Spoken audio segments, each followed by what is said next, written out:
اسی طرح سے استحاضہ کس کو کہتے ہیں؟ یہ تو حیض کی بات ہوئی. دیکھو میں نے ابھی بتایا ہے کہ یہ ٹاپک میں اسی لیے لے کر آئی ہوں. میں نے آپ لوگوں کو بھی کہا تھا کہ جو بھی کوشچن ہوگا تو لے کر آئیے گا.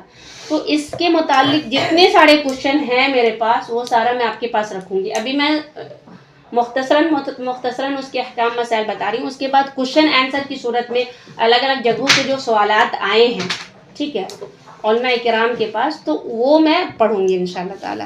استحاضہ یہ ایسا خون ہے جو عورت کو غیر فطری طور پر برابر آتا رہتا ہے، یعنی نیچرلی نہیں ہوتا ہے، بیماری کی وجہ سے ہوتا ہے، ٹھیک ہے، یا مہینے میں 1 یا 2 دن کے لیے رک جاتا ہے. حیض کا خون رحم کی گہرائی سے آتا ہے، لیکن استحاضہ کا خون رحم کے منہ سے عازل نامی ایک رگ سے آتا ہے. جس عورت کو استحاضہ کا خون آتا ہے اس کی 3 حالتیں ہو سکتی ہیں. عورت جس کو استحاضہ کا خون آتا ہے، یعنی وہ ڈیفرنس کیسے کرے گی، تو وہ 3 طرح کی خاتون ہو سکتی ہیں جو الگ الگ طرح سے ڈیفرنس کر سکتی ہیں، ٹھیک ہے. تو ایک تو وہ ہے کہ دم استحاضہ کے آنے سے پہلے جو بیماری کی وجہ سے خون آتا ہے، جیسے کسی کا پیریڈ ہے 7 ڈیز کا، 5 ڈیز کا، تو اسٹارٹنگ میں 5 ڈیز 7 ڈیز آتا رہا ہو جب اس کا اسٹارٹ ہوا، لیکن بعد میں بچوں کی پیدائش کے بعد یا کچھ دوا لینے کی وجہ سے یا کسی بھی وجہ سے اس کو پرابلم شروع ہو گئی. 5 ڈیز آیا، پھر رک گیا، پھر بعد میں آیا، پھر لگاتار پورے مہینے میں آتا رہتا ہے کچھ کو، اس کو کہتے ہیں جو حیض کے علاوہ خون ہوتے ہیں نا، مینس کے علاوہ جو ہوتے ہیں نا، اس کو بولتے ہیں استحاضہ. دم استحاضہ ہے. دم استحاضہ مطلب استحاضہ کا خون، ٹھیک ہے. دم کا مطلب ہوتا ہے بلڈ، خون، ٹھیک ہے، کہ آنے سے پہلے اسے معلوم اور معین دنوں میں حیض آتا رہا ہو تو یہ عورت اپنی پرانی عادت کے مطابق ایام حیض میں بیٹھی رہے گی. اس کے لیے حیض کے احکام ثابت ہوں گے. حیض کے معین اور معلوم دن گزر جانے کے بعد آنے والا خون استحاضہ کا ہوگا اور اس کے لیے استحاضہ کے احکام ثابت ہوں گے. مثال کے طور پر ایک عورت کو مہینے کے شروع میں 6 دن حیض آتا تھا، پھر اسے دم استحاضہ آنے لگا تو مہینے کے شروع کے 6 دن حیض کے ہوں گے اور ان ایام میں ممنوعات حیض سے رک جائے گی. اس کے بعد آنے والا خون استحاضہ کا ہوگا اور یہ خون نماز، روزہ اور دیگر عبادتوں سے مانع یعنی روکنے والا نہیں ہوگا. یعنی خواتین کا 3 گروپ بتایا گیا ہے. تو فرسٹ گروپ وہ ہے جسے پتا ہے کہ میرے حیض کے ایام، حیض کے دن کتنے ہیں، پیریڈ کے دن کتنے ہیں، بعد میں اب اس کو بیماری شروع ہو گئی، ٹھیک ہے، تو جتنے دن پہلے اس کو آتے رہے ہیں، 6 ڈیز 7 ڈیز 5 ڈیز جتنے اس کو آتے رہے پہلے، وہ اس کو شمار کر لے گی. جب بھی اسٹارٹ ہوگا وہ اس کو حیض کے ایام شمار کر لے گی. اس کے بعد جو آئے گا خون تو وہ اس کا استحاضہ کا خون ہوگا. ایک صورت پہچاننے کی یہ ہے، سمجھ رہے ہیں، خاتون کی ایک صورت یہ ہے. دوسری صورت کیا ہے؟ استحاضہ آنے سے پہلے حیض کے معلوم اور معین دن نہ ہوں. عورت کو پہلے پہل حیض آیا اور استحاضہ کا شکار ہو گئی تو ایسی عورت دم استحاضہ اور دم حیض میں تمیز کرے گی. حیض کا خون کالا، گاڑھا اور بدبودار ہوتا ہے. اگر ایسا خون ہے تو حیض کے احکام ثابت ہوں گے اور روزہ، نماز، جمعہ وغیرہ سے رک جائے گی.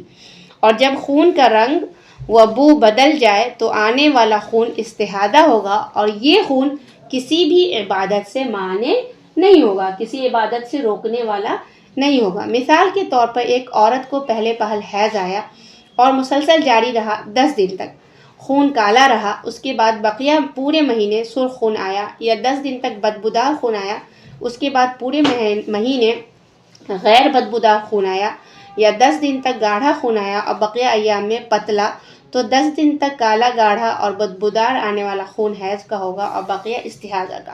کہہ رہے کہ ایک تو وہ عورت ہوئی جس کو دن پتہ ہے پہلے سے کہ مجھے 5 ڈیز 7 ڈیز 6 ڈیز آتے ہیں، ٹھیک ہے. دوسری وہ خاتون ہے جس کو پتہ نہیں ہے کہ کتنے دن آتے، یا تو اسٹارٹنگ میں ہی فرسٹ بار اس کو حیض کا خون آیا اور اس کو استحاضہ کا بھی خون آنے لگا، ٹھیک ہے، یا سیکنڈ ٹائم سے آنے لگا. تو اب فرسٹ ٹائم سیکنڈ ٹائم 2-3 بار میں تو انسان کو اتنا اندازہ نہیں ہوتا ہے، چھوٹی بچیاں ہیں خاص طور سے، تو وہ کیا کریں گی، کیسے فرق کریں گی. تو 3 چیز بتایا ہے کہ حیض کا خون جو ہے گاڑھا ہوتا ہے جبکہ استحاضہ کا خون پتلا ہوتا ہے. دوسرا یہ کہ حیض کا خون کالا ہوتا ہے نا، اور اس کا خون ریڈش ہوتا ہے، لائٹ کا خون جو ہے بدبودار ہوتا ہے، اور استحاضہ کا خون جو ہے وہ کیا ہوتا ہے، مطلب بدبودار نہیں ہوتا ہے۔ تیسری گروپ ہے یعنی خواتین کی تیسری کیٹیگری ہے کہ عورت کے حیض کے ایام معلوم نہ ہوں اور نہ ہی حیض و استحاضہ میں تمیز ہو سکے، جیسے کسی عورت کو پہلے پہل حیض آیا اور برابر ایک ہی طرح کا خون جاری رہا، یا ایسے رنگ کا خون آیا جو حیض نہیں ہو سکتا، ٹھیک ہے۔ تو ایسی صورت میں دیگر عورتوں کی عام عادت کے مطابق 6 یا 7 دن حیض کے شمار کرے گی اور ہر مہینے کے شروع میں 6 یا 7 دن حیض کی گزارے گی، بقیہ دن آنے والا خون استحاضہ کا ہوگا۔ مثال کے طور پر کسی عورت کو مہینے کی 5 تاریخ کو حیض آیا اور مسلسل آتا رہا اور اس شکل میں جاری رہا کہ حیض و استحارہ میں رنگ، بو اور گاڑھا پن وغیرہ سے تمیز ممکن نہیں، تو ایسی عورت کے مہینے کی 5 تاریخ سے 6 یا 7 دن حیض کے ہوں گے، بقیہ استحاضہ کے۔ کہہ رہے کہ ایک خاتون ہے جو فرق نہیں کر پا رہی ہے، یا دونوں ایک ہی جیسا ہے، ٹھیک ہے، یا دونوں میں اسمیل نہیں ہے، اگر ایسا اس کو مطلب ہے تو کنٹینیو آ رہا ہے کئی دن، جیسے 20 دن رہ رہا ہے، تو وہ کیسے فرق کرے گی؟ تو حیض کے شروع 7 دن وہ حیض کے شمار کرے گی، اب بقیہ ایام وہ استحاضہ کے شمار کرے گی۔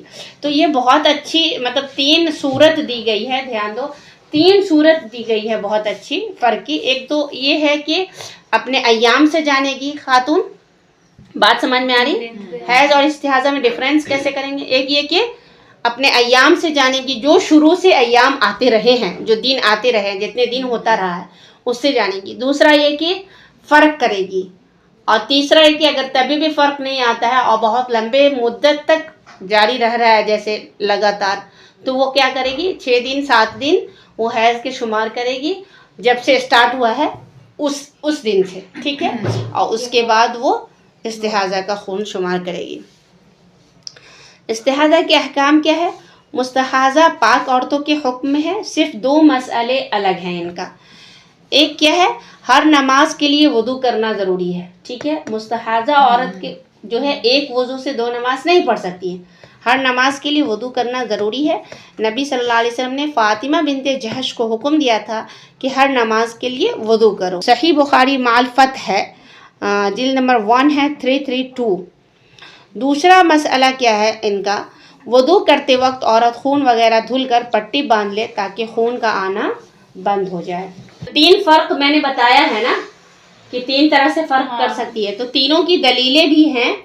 نبی صلی اللہ علیہ وسلم کا فرمان ہے کہ ام سلمہ کی حدیث ہے کہ انہوں نے رسول صلی اللہ علیہ وسلم سے ایسی عورت کے بارے میں فتویٰ پوچھا جسے بہت خون آتا تھا، تو آپ نے فرمایا مہینے میں جتنے دن حیض کے ایام گزارتی تھی یعنی پہلے، ٹھیک ہے، اتنے دن رات نماز ترک کر دے، جب وہ دن گزر جائے تو نہا کر کپڑے کی لنگوٹی باندھے اور نماز پڑھے، پہلے پیڈ نہیں ملتا تھا۔ دوسری کیٹیگری کی بھی دلیل ہے کہ عورت کو برابر خون آتا رہتا ہے اور اس کے لیے کوئی متعین مدت بھی نہیں ہے اور وہ تمیز بھی نہیں کر سکتی ہے، فرق نہیں کر سکتی ہے، تو اس کی دلیل ہے حمنہ بنت جحش کی حدیث ہے کہ میں سخت استحاضہ میں مبتلا تھی، نبی کریم صلی اللہ علیہ وسلم کے پاس آئی، آپ سے دریافت کیا کہ کیا کروں، تو آپ نے فرمایا یہ شیطان کی طرف سے ایک چوکا ہے یعنی دھکا ہے، 6 یا 7 دن حیض کے شمار کر، یعنی جو فرق نہیں کر پاتا ہے اس کے لیے، پھر نہا لے، جب پاک و صاف ہو جائے تو 23 یا 24 دن نماز پڑھ